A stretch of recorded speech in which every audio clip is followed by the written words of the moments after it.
Baugé en Anjou est une commune nouvelle de 11 829 habitants située dans le département du Maine-et-Loire, née du regroupement en 2016 de 15 communes, parmi lesquelles la petite cité de caractère de Baugé.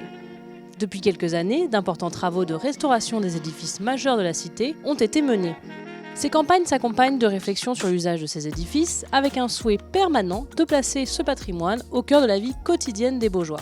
Le principe, c'est vraiment ça, c'est l'ADN de Baugé en Anjou, c'est de prendre soin de son patrimoine, de le rénover, de le réhabiliter, mais de lui donner une autre fonction, une autre utilité, parce qu'on utilise bien sûr des fonds publics, et on a plusieurs exemples sur Baugé en Anjou. Alors je parlais du tribunal, on a l'Hôtel-Dieu qui va faire l'objet de travaux de rénovation dans quelques temps pour accueillir la médiathèque sur 800 mètres carrés.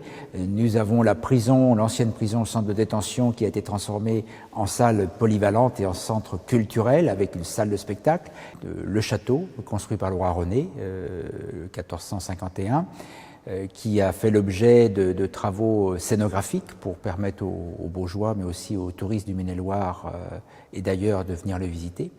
Et puis, nous sommes aussi propriétaires de ce tribunal, 19e, et à l'occasion de réunions citoyennes, on a évoqué le devenir de ce tribunal, les habitants nous ont interrogés, on a commencé à évoquer des choses, et puis à l'ère du numérique, il nous est apparu normal que ce tribunal, qui était une maison du citoyen, devienne une maison du citoyen connectée.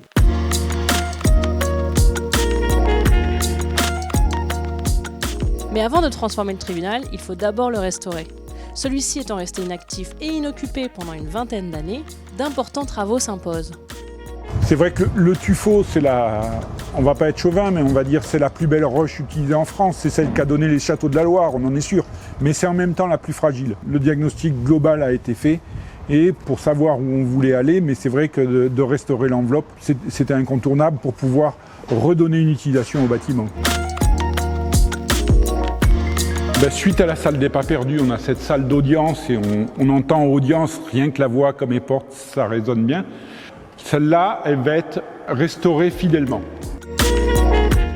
Si l'idée de réhabiliter le tribunal en maison connectée vient des élus, l'ensemble des réflexions entourant le projet sera lui décidé par et avec les citoyens. La mairie de Baugé a donc décidé de mettre en place des consultations citoyennes sous la forme d'ateliers permettant de placer les habitants au cœur du projet. Nous avons constitué une commission de citoyens tirés au sort sur les listes électorales qui nous accompagnent sur les projets. Il y a eu plusieurs réunions et puis maintenant on en est à qu'est-ce qu'on veut faire de ce tribunal connecté.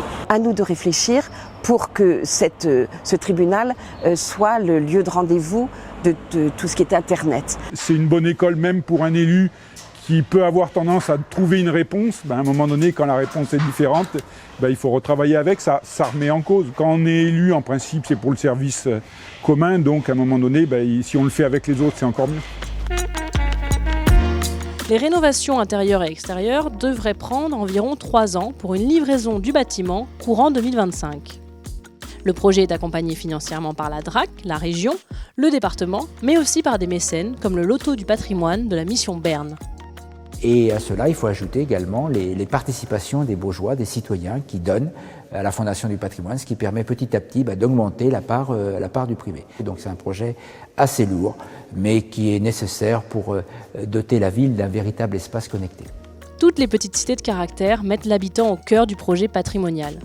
À Baugé, avec le projet de maison citoyenne connectée dans l'ancien tribunal, l'habitant devient acteur de la construction du projet, dans une approche participative inspirante de revalorisation du patrimoine.